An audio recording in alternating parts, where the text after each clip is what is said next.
one day I was at home and I started hearing chainsaws going. And you can hear trucks and other equipment all starting up and noises, and you could hear tree branches coming down and all of that stuff. And I was curious of what was going on. Obviously tree work, but who's having tree work done? What are they doing?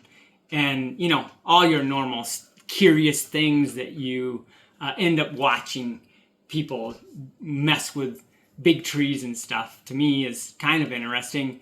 But more importantly is we had some trees that we wanted down. And the best time to get that kind of work done is if there's a service that's doing work right next to your house or right down the street from your house even.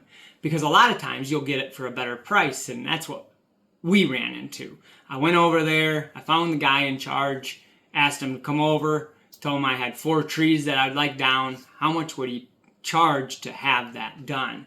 He had all his equipment there already. He'd give me a good deal. And he did. He gave me a $500 deal for 4 trees. That's not bad.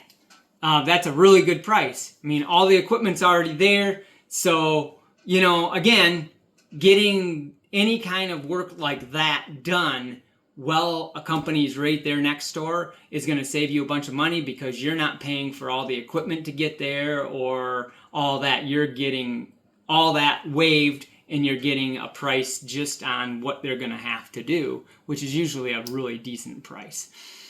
So he comes over with a bobcat and a big old chainsaw, and he drops 2 trees in a matter of a minute or 2 minutes, maybe 3 minutes. 2 trees are down and done already.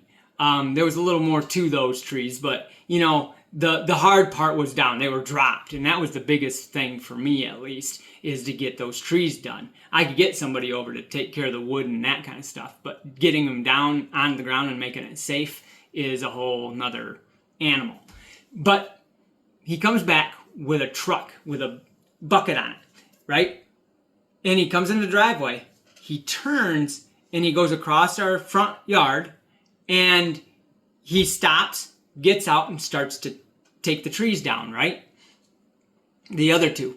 And as he's doing this, I'm kind of watching him and looking around, there's a dog running here, or, whatever was going on, and just looking around, seeing what's going on, and cars coming down the road and all that. So I'm kind of watching him, but I'm also, paying attention to, other things that are going on, animals coming up, deer or whatever.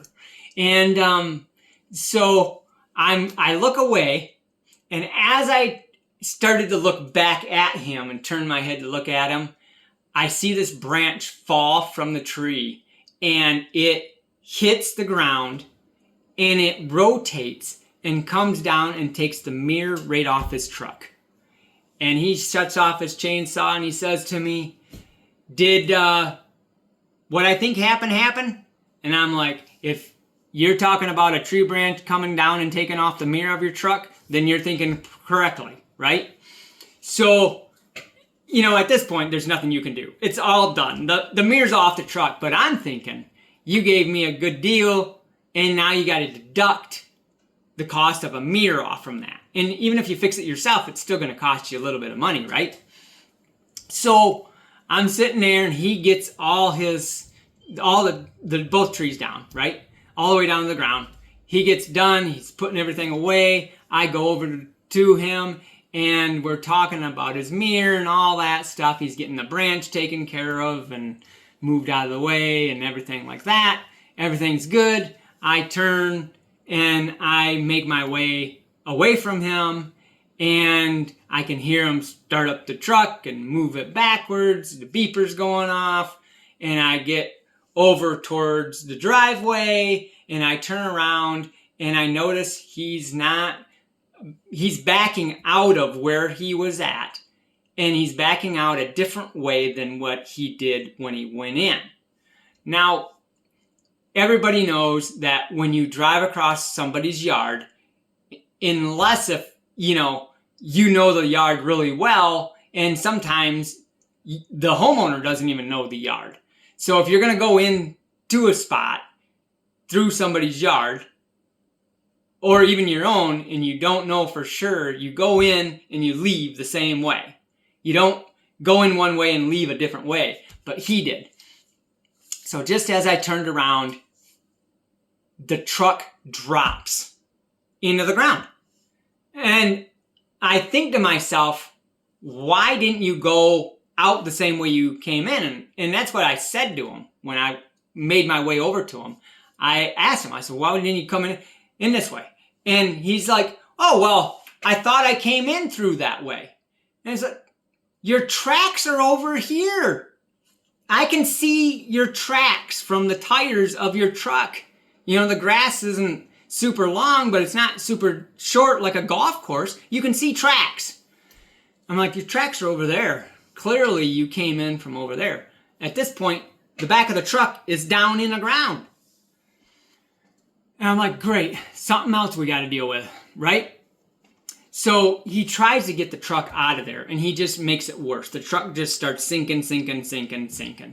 And he brings over his big old, skid steer, and they try picking it up, but they got all those wood chips in the back, and it just weighs way too much. So he has to call a semi truck, the tow truck with the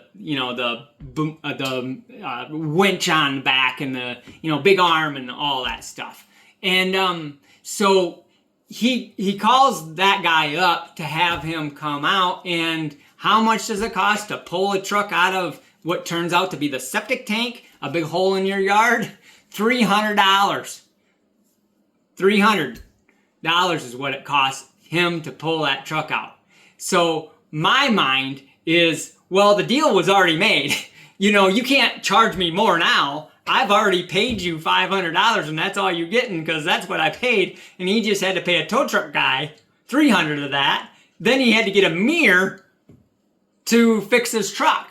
And depending on if he could make the old arm work or what, but he definitely had to replace the mirror itself. And that could be $100 or so for a big truck, So I'm thinking, well, good for me, bad for him, because he has to pay out money that he just made to try to make extra money, and he ended up having to, deduct profit from what he just made, which would have been, technically it would have been 100% profit because he was the boss and his guys were still working over at the other house.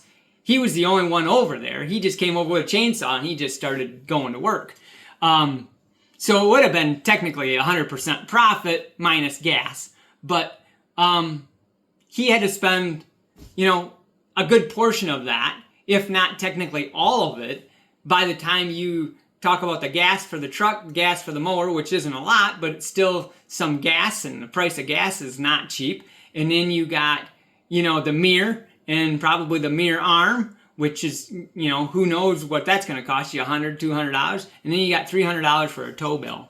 So, lesson learned there, I guess. So if you ever have somebody come over to your house to do any kind of work and they have to drive across your yard, number one, always mark it out where they have to drive, and then make sure that they use the same path back and forth. That way you don't have to worry about finding out that you have a septic tank in your front yard or side yard or wherever that you didn't know about, because we didn't even know about it. And it turns out that the dumb septic tank was right next to the new well that was put in when this house was put together and put on this property. And, that's a problem. You don't put a well and a septic next to each other. That's a no-no. They have to be so many feet apart. And so regardless, though, make sure that if you are having any work done and you're driving across, or somebody's driving across your yard, make sure they use the same path. Make sure that if you're looking for a good deal, the best time to do that would be when the company's right across the street or right next door, and you'll save some money there. And make sure you come to an agreement, before they even come onto your property. That way, if there's any damage or anything like that, it's all done. Now, as far as our septic that we didn't know that we had, that was the old septic from, you know, what was going on this property prior to the house that we're in right now. We just fortunately have another neighbor on the other side of us that had a big old tractor that brought a bunch of dirt over and just dumped it in there and flattened it out. So, you know, it took care of the hole. However, you know, nevertheless, that guy just didn't make anything or barely little, you know, profit on that job. So, hopefully this story helps you out a little bit of how to save some money. And I'll catch you next time.